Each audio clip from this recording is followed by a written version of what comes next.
A former Nazi at Auschwitz is on trial this morning, 70 years after the concentration camp was liberated. Oskar Groening told German judges he shares in the moral guilt over mass killings at the camp, but he doesn't feel he ever committed a crime. Mark Phillips is outside the courthouse in Luneburg, Germany. Mark, good morning. Good morning. Well, this is a war crimes trial like no other. The man being charged admits he was at Auschwitz, but says he didn't kill anybody. He just took the victim's money. This court will now decide whether the so-called accountant of Auschwitz is also guilty as an accessory to mass murder.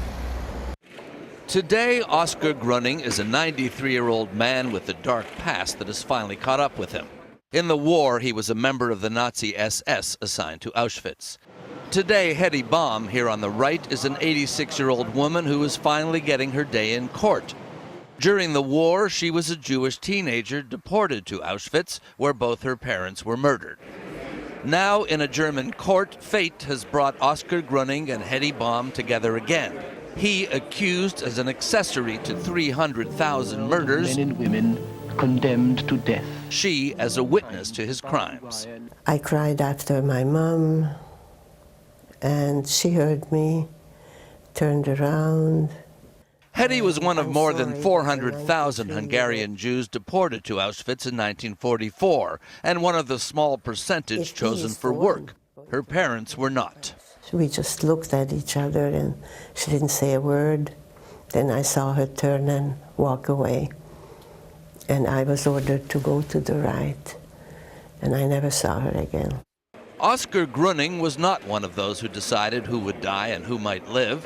His job was to confiscate the victim's valuables. He was death's bookkeeper, a cog in the machine, he says. But those who have pushed for this trial say without cogs, machines don't run. Nazi guilt goes deeper than suspected. In the past, German justice has been content to charge only those directly involved in the killing. And when he arrived at the court today, Groening said he expected to be found not guilty. But Thomas Walter, the retired German judge who built this case, thinks many were let off too easily. Has this been a failure of the German justice system, do you think, over the course of the last 40 years? You know the answer. 60. Yes. Yes, it's no question. That the justice system has failed? Yes, it's no question. I can only say yes, yes.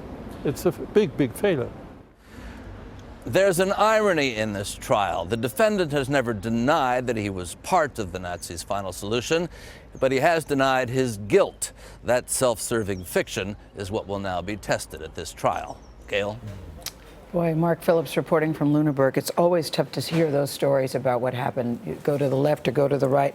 I like the point in Mark's piece, cog in the machine, but without those cogs, a machine doesn't work. Yeah, but still demanding justice. That's right, after all this time.